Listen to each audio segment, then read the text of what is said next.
Ladies and gentlemen, you welcome to this edition of the 6 p.m. primetime newscast on Equinoxe Television, live from our headquarters in Cameroon's economic capital, Douala. I am Bable Jonathan. The black color and reflection on the 4-year armed conflict in the northwest and southwest regions of the Republic of Cameroon are the two things that overwhelmed the 2021 edition of the International Women's Day in Cameroon today, while mothers of the nation resolved to paint the day black.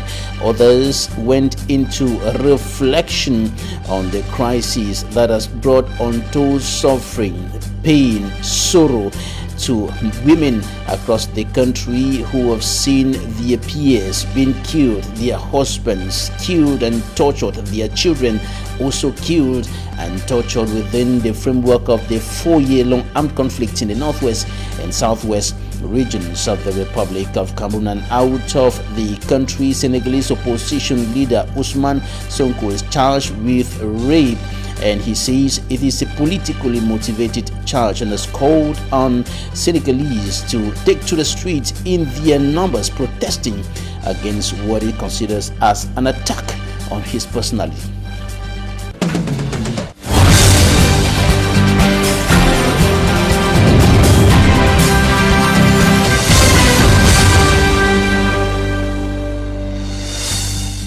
Thanks, ladies and gentlemen, for joining us on this edition of the newscast on Equinoxe Television, beginning the opacity of Limbe, southwest region of the Republic of Cameroon. And there we're going to be talking about a problem that is fast growing, not only in the Republic of Cameroon, but across the world: child trafficking. Some of the children who were subjected to this illegal practice have been brought back to the normal living conditions by authorities in the southwest region of the Republic of Cameroon. They were subjected to child trafficking by some individuals who abused their rights. Details in this report by Smanjik and Gabriel. From the first view, one will think it is a feast organized for children at the premises of the Brigade in Limbe 1 subdivision. But it is not the case. These are children that were taken from Bafakabalwe in Jan division of the southwest region to Dokiat Quarter in Limbe.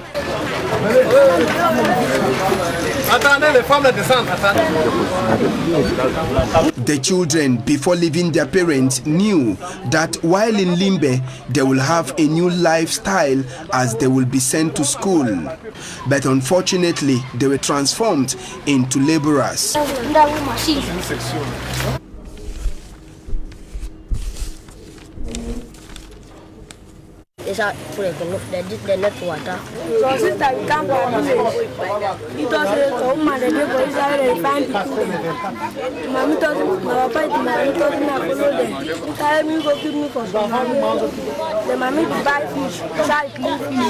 Thanks to the effort of security forces under the command of Vumesia, all 26 kids were picked up alongside the 8 suspects involved in child trafficking. Amongst those arrested, 5 were later liberated, while 3 were kept behind bars. 2 of them women and a man. The women debunked the fact that they were not involved in child trafficking. One of the women says the kids were her sister's children. I came to Limbe with my sister's kids since their parents are in the village. They came here to go to school. I was with my friend in a taxi, and immediately we dropped at Dokiat. They said send them to school. So I left for the village where I got these kids. I walked on foot from my village to Boa Bakundu, where we saw a car for Kumba. For Boyapak, I pay 14,000. Begin them and not leave the begin their parents and their father, and they give me the begin and say me I bring the voice. Wait for them, they go help them for 7 them for school. For now, the 3 suspects have been kept behind bars for questioning, while the kids remain within the premises of the Gendarmerie Brigade in Limbe 1 subdivision. Now we take you to National Road number 5. The section of that highway around the Lala toll gate in the Mongo Division littoral region of Cameroon has become more or less a nightmare to commuters. Vehicles are often queued up around that area because of the difficulty of circulation resulting from the terrible state of the road in that area. Immaculate Fogwe has more. Vehicles queued up for several hours along the Lala toll gate in Manjo, Mungu Division of the littoral region. Road users blame the traffic jam on the poor state of the National Road number 5. During the weekends, circulation is very slow here because of traffic congestion. It is terrible. What do they even do with all the money collected at the toll gate? Even the side where the money is collected is not tarred. What a shame. Apart from traffic congestion, the poor state of the road has made it prone to accidents. Accidents are very frequent on this stretch of road because of traffic congestion. A lot of vehicles, while trying to overtake other vehicles, find themselves on the wrong lane, resulting to fatal road accidents. Another major cause for concern is a problem of balance, which consequently delays transaction. Sometimes a vehicle will spend more than 20 minutes at the toll gate because of the lack of balance. Working in such a condition is not easy, especially for taxi drivers whose businesses are affected. Road users are pleading on the government to take into consideration their plight so circulation can be smooth along the Lala toll gate.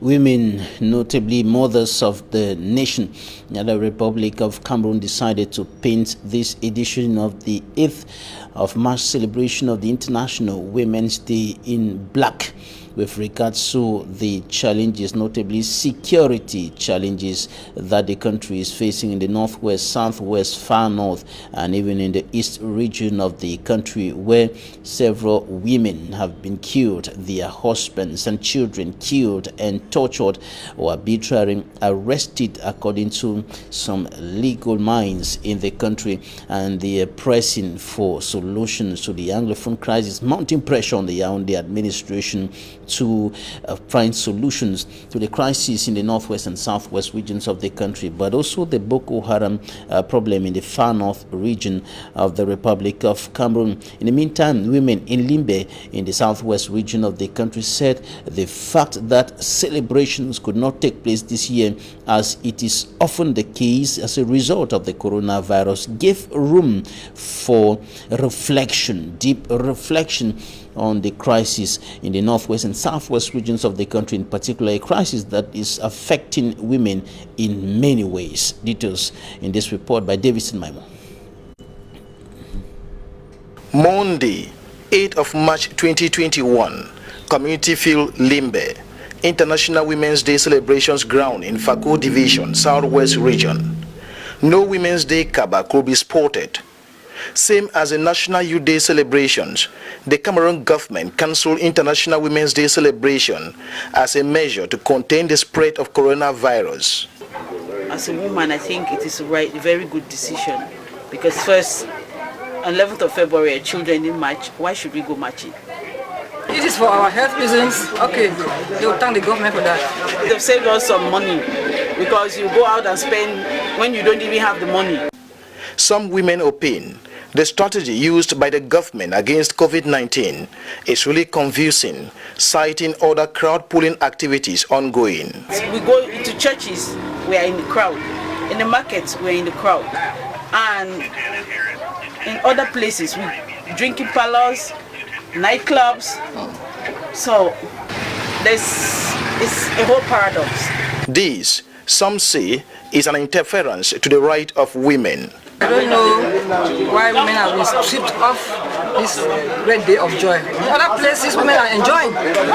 Nonetheless, some welcome the cancellation, linking it to the ongoing Anglophone crisis. I for one, the women is not even going again. It doesn't even make sense again because some people cannot be suffering in the south and in others why some are enjoying the other regions. So. Honestly, because we are in pain. The whole of the northwest and south we're in pain. Problems. If it has not hit your family, it has hit your friend or your neighbor or something. So actually, it doesn't make sense. Others say the government might have cancelled the celebrations, coupled with the fact it is a ghost town day in the two English-speaking regions of Cameroon. But as women, they must celebrate within their neighborhood. Doesn't mean that I will not sit here and take a drink and with my sister that we should share, but not go dancing. We just end in the cartel level now. Sit with friends, take one or two something, and move on. Meanwhile, women in Limbe speaking to our correspondent Davidson Maimon, the celebration this year is different as a result of the coronavirus pandemic, and the coronavirus, of course, is still there despite the fact that many Cameroonians are no longer respecting the anti-COVID-19 measures, and the authorities are calling on all living on the Cameroonian territory to strictly respect all the measures that the government has put in place and the WHO to stem the spread of that virus, which is already in its second phase, a phase proving to be quite more deadly and more disturbing than the first phase. And now we come back to a recent statement by the Prime Minister of the Republic of Cameroon, Chief Dr. Joseph Diangote, who is urging Cameroonians to respect all the measures that the government has put in place to stop the spread of this virus. Take a listen.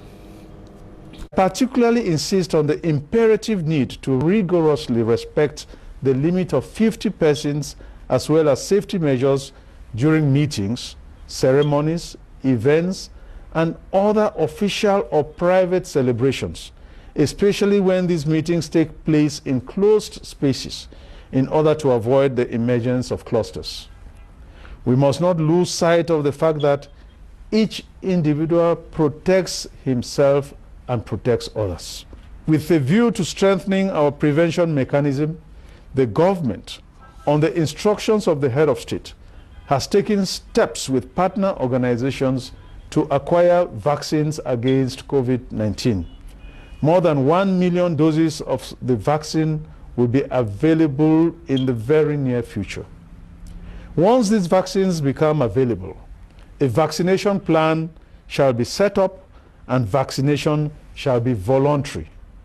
I would like to note that although vaccination is voluntary and not compulsory, the government encourages all Cameroonians to be vaccinated when the time comes in order to acquire the immunity that will enable our community to protect itself against COVID-19 for it.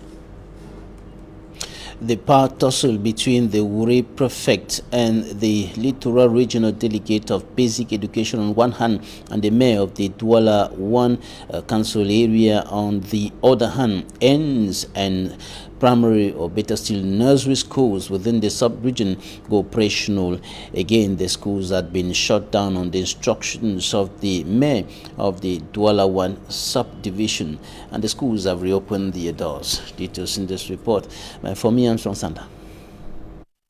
After a prefectorial order revoking the decision of the mayor of the Douala 1 council to close council-run schools within his municipality, learners are back to school.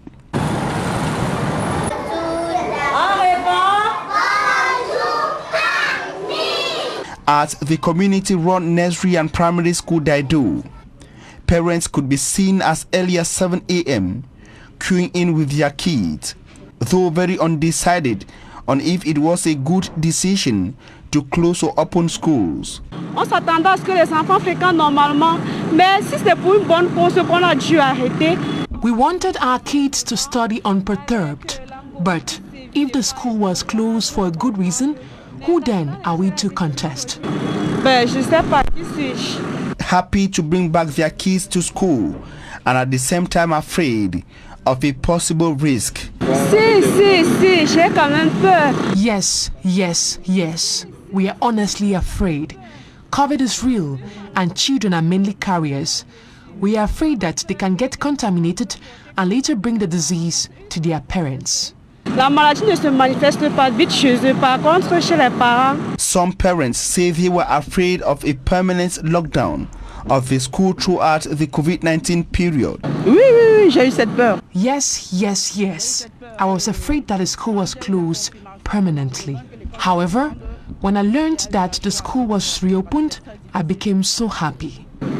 Merci. Other parents on their part are more concerned with the financial loss of parents if schools were to be closed down permanently, like the case of 2020.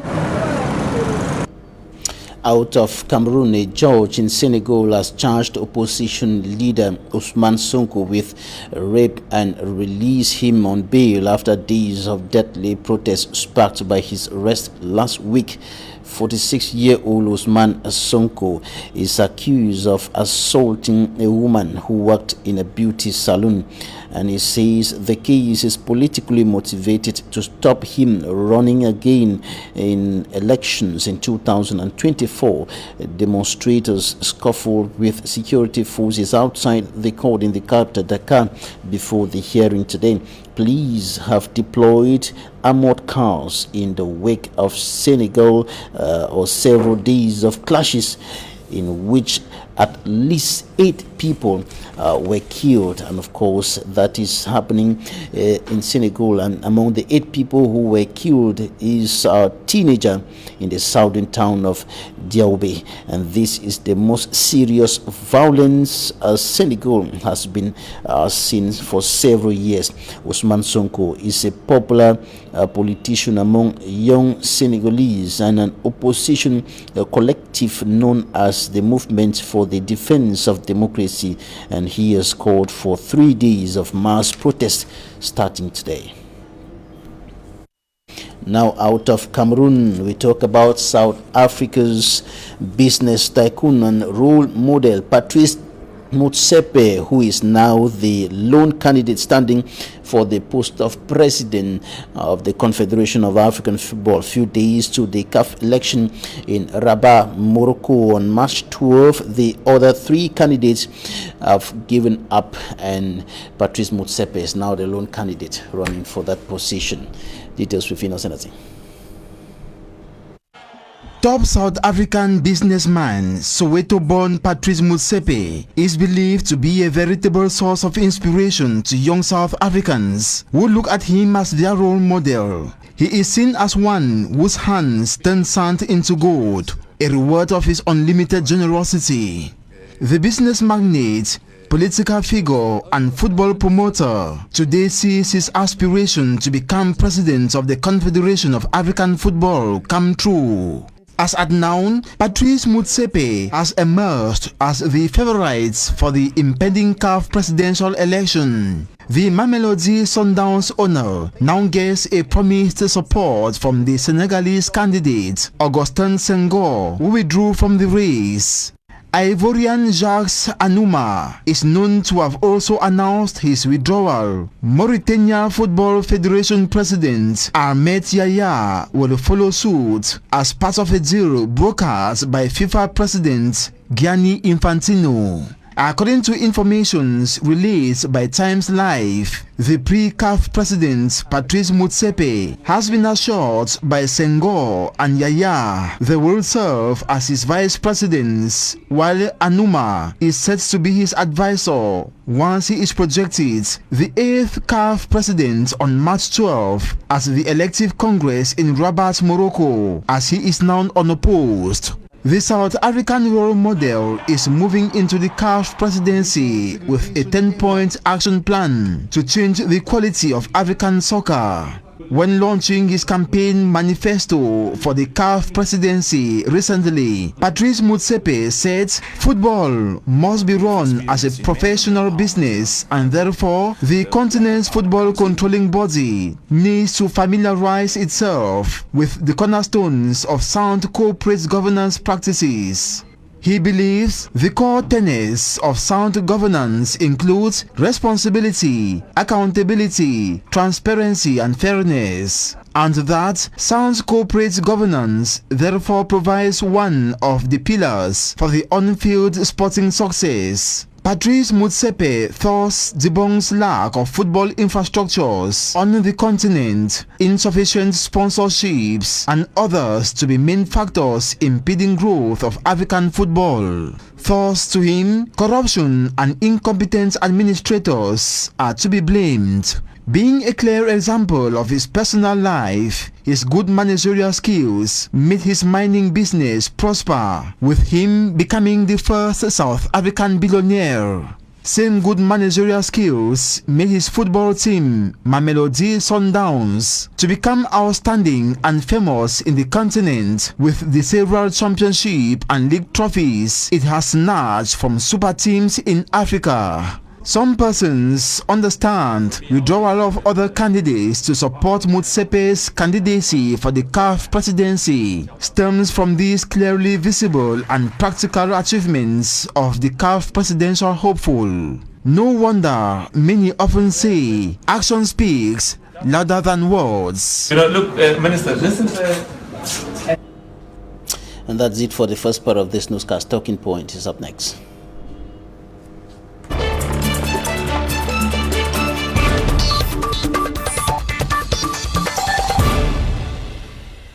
Way or the other, they are sources of inspiration to many women, the young and the old. They have braved and they are still braving several challenges and stereotypes to rise in politics and in the civil society. We're going to share their story today. I begin with you, Ba Akwen Nadie, politician, member of the Cameroon Party for National Reconciliation. Thank you for joining us today. Thank you, Mr. Babila. It's a pleasure having me at this very prestigious platform. I want to greet all the women in the world to tell them that women are fast taking leadership positions in the world. So I think that women who are able to pave themselves, who are able to distinguish themselves worldwide with the likes of the newly appointed Director General of WTHO, the World Trade Organization. Yes, it's a pleasure to know that women are fast taking leadership positions in the world. Women are fast taking leadership positions in the world. And joining us from Munich in Germany is Mirabel Sonki Ewane. She's a civil society leader, founder of the Network for Solidarity, Hope and Empowerment. Thank you for joining us today. Good evening, Mr. Babila, and thanks for inviting me another time on your platform. How did you become a civil society leader? Becoming a civil society leader was not that easy, but you need to see a problem and be able to find a solution. So there was a problem. That's what happened, and I thought there's a solution. So that's how I got into what I'm doing now, to be a civil society leader on behalf of the Network of Solidarity, Hope and Empowerment Cameroon. Is it easy to start? The first step, how was it? Oh, it was so difficult. It was not an easy ride. It was not an easy ride, especially in terms of administration. I think I will tell you for free that it took me like over 10 years to finally have the requisite authorization, based on the fact that I'm not based home. So every time I was home, you always come for a short stay. You come for a month or so. The administrative hurdles were not easy. So making it in such a way that you get so disappointed and you just want to leave it. So that's it. And then at the end of the day, the Network for Solidarity, Hope and Empowerment had legal recognition in 2019. Politics, Nadie, is a very slippery domain. It's an area where, especially in Cameroon and other African countries, where there are lots of challenges. How did you get into this very difficult and male-dominated area? Well, Mr. Babila, it's true that politics and women is not really that easy in Africa, because in the world and in other European countries, if I may say, they have already braved that archaic mentality that women are only good for the kitchen or for the maternity. But being a woman in politics is not really easy, because we face a lot of challenges. It is not really easy to get, along with these men who always try to depress you, who always try to ridicule you, who always try to look at you as if you were not their own level, or you are not good for politics. Like today, I was on a plateau with a male. How did you get the idea? How did it start? The urge to get into politics? Well, my getting into politics was like, something that just happened randomly, because I worked with my president for the presidential elections as his strategist, and that was how I got into politics. But the love for politics has always been in me since I was in school, because the representativeness of women in politics in Cameroon as a whole is really minute, and the quota they give to women in things like positions is really minute. So I decided to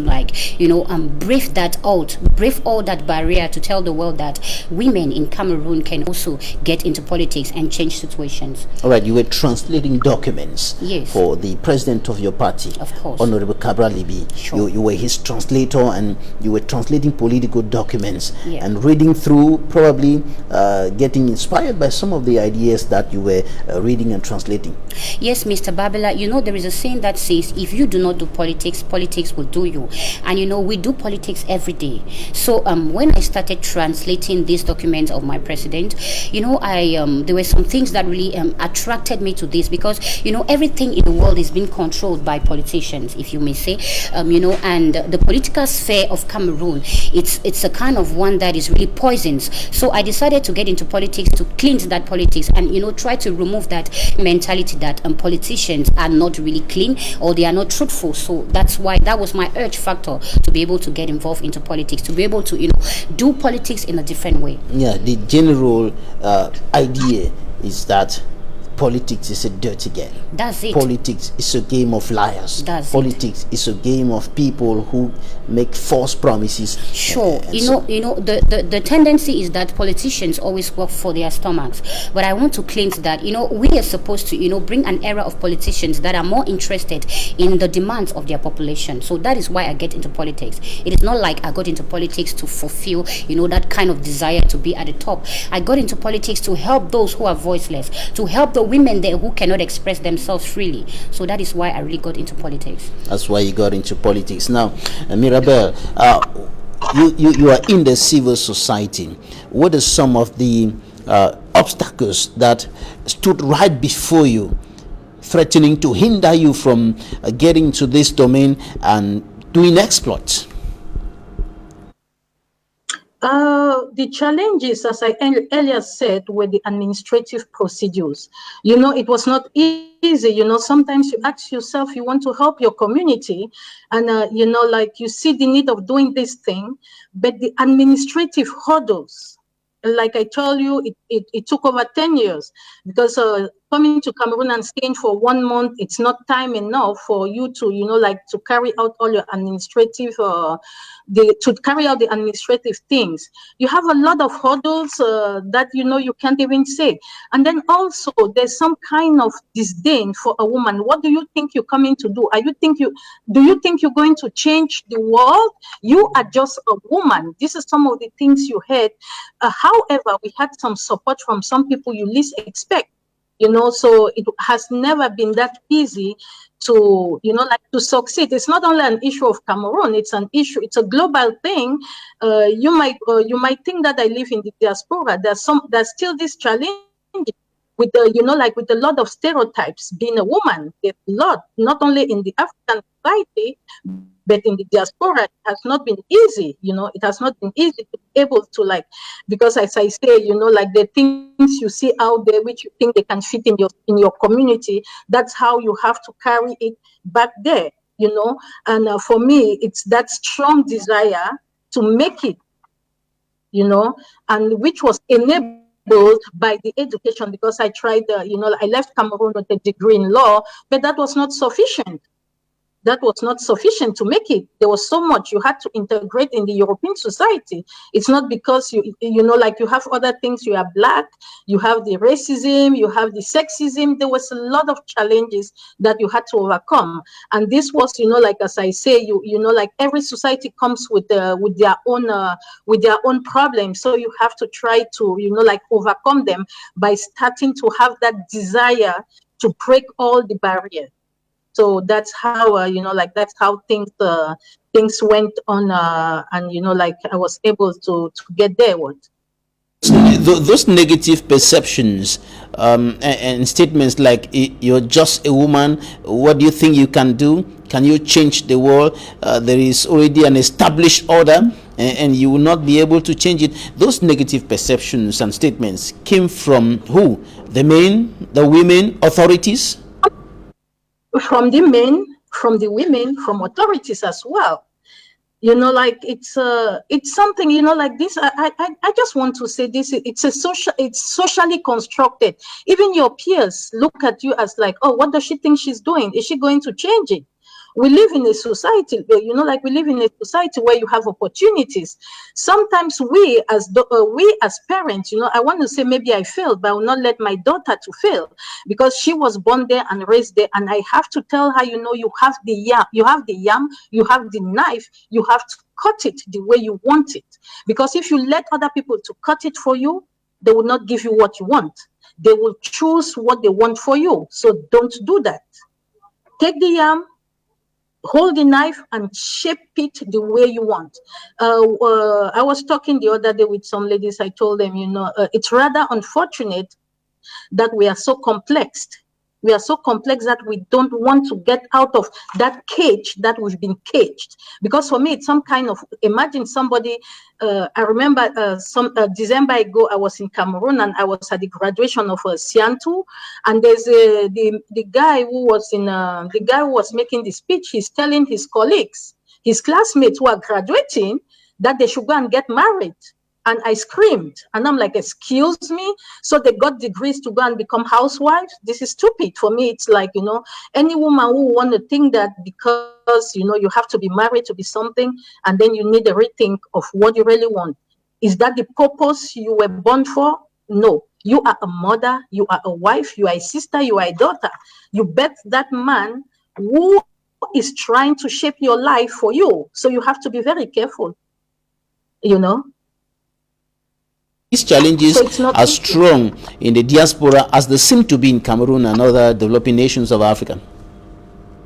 Yes, it's the same thing. And I think I just want to say the difference in the diaspora is that there are a lot of opportunities that you have to seize. Unlike in Cameroon, in Africa, there are very limited opportunities. For example, I'll take for example in Europe, if you know, like, if you get an education, you're going to excel. In Cameroon, with the education, sometimes you're still even limited because you are a woman. That's the difference. In Europe, you can do a cleaning job and earn better than somebody who's even, you know, like who's even, you know, like how do I say it, a lecturer in the university. Because you clean on ending hours. Meanwhile, the lecturer has limited hours. It's so complex. So you have to know what you want. You need to know what you want. And that's why I even say, if you want to be a cleaner, do it professionally. Do professional cleaning. So for me, it's like education, be it formal or informal, is very necessary to bridge the gap that we women, we face in every society. You're going to tell us how you braved those challenges in a short while. Nadia, have you faced, did you face those challenges? Are you facing some of those challenges linked to negative perception of women and some stereotypes? Yes, Mr. Babila, you know, as a woman, being in the political sphere is not really easy. We face a lot of challenges, like, you know, we have a sexual harassment from men. We have oppression from the men. We have, you know, the women who fight themselves, because I say the reasons why women do not really grow is because they themselves, they are not united. Women fight amongst themselves. That's the only reason. And to boil this down is to tell you that in the political sphere of Cameroon, if I may say, if you're a woman, you must concur to some of the things that these these men bring to you for you to grow. Meanwhile, women have the capacity. At times, at some point, some men will ridicule you, telling you that you were not supposed to be into politics because politics is meant for men. For me, those are archaic beliefs, because women today are doing engineering. Those are jobs that were first of all kept for men, but today women are politicians, women are governors, they are presidents. So I don't know why these men keep oppressing the women, keep stigmatizing women, keep harassing them sexually to be able to to pave their ways. But I want to tell these women not to concur to that, because if you have something in you, if you know you are capable, if you know you have that ability to handle a post, you should go for it. All I tell the women is for you to brave all odds. Keep your head up. Sure. And move straight. And move now, straight. When you get some of these statements, some of these adverse statements coming to you, how do you respond to them? What's your state of mind? Well, Mr. Babila, we are all humans and we have blood flowing in our veins. But when at times I get these things, I go into my inner man and I say, what is really wrong with these men?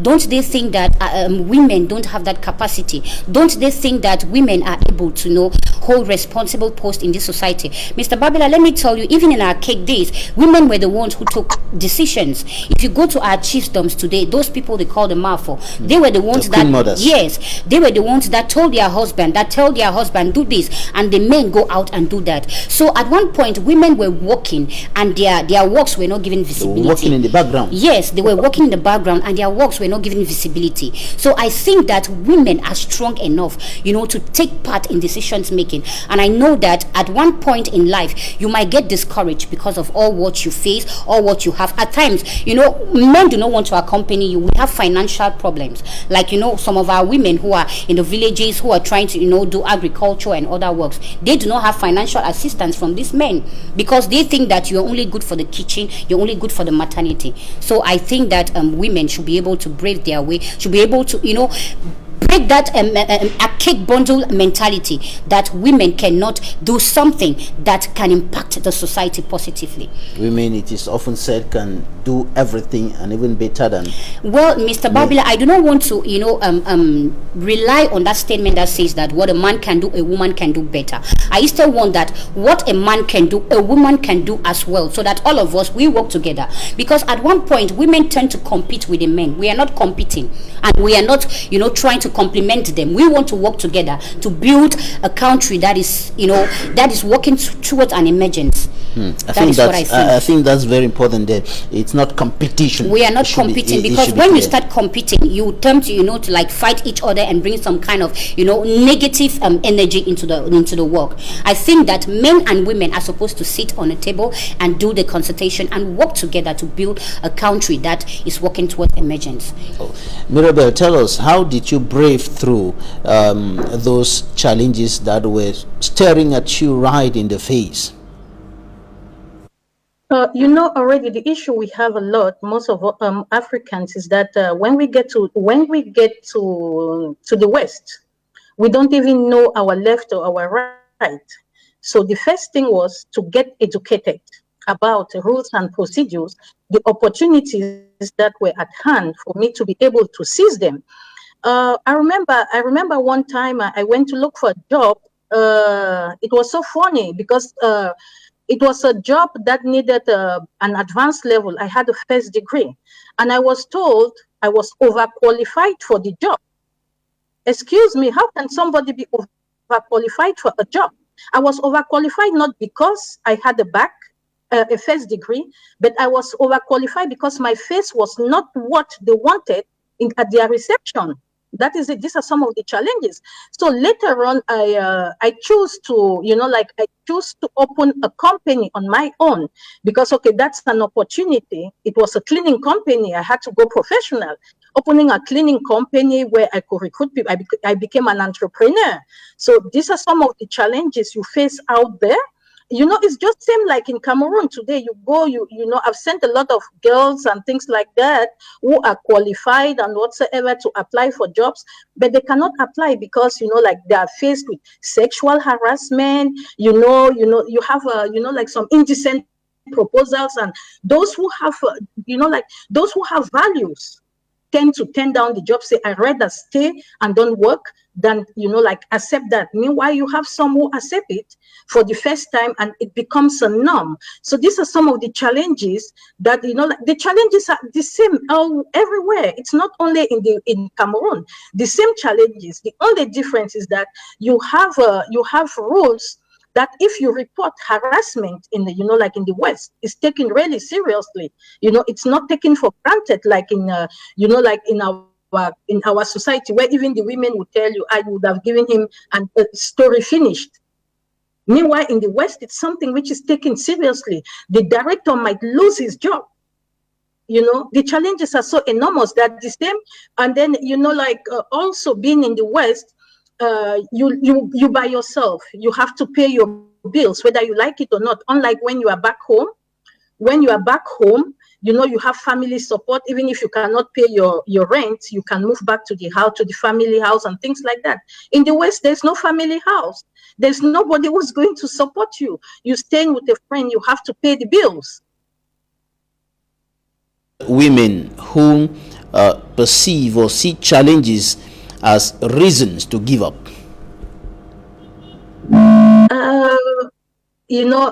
I will still tell the women, you have to take charge and do not wait to be given permission anymore. I said earlier on, you have the knife, you have the yam. I will tell you, there's a young girl I empowered in Cameroon with 50,000. That girl today has 2 motorbikes in the street. It's less than 2 years.